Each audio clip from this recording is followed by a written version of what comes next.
শুভ মঙ্গলবার বন্ধুরা, স্বাগত আমার চ্যানেলে।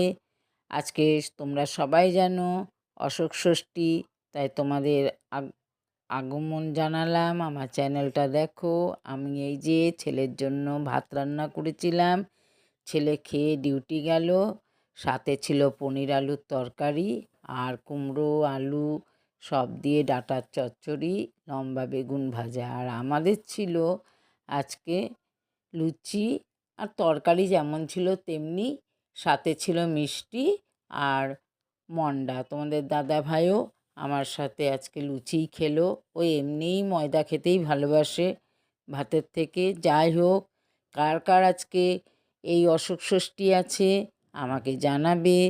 তোমরা সবাই কেমন আছো সেটাও জানাবে। আশা করি ভালোই আছো, আমিও ভালো আছি।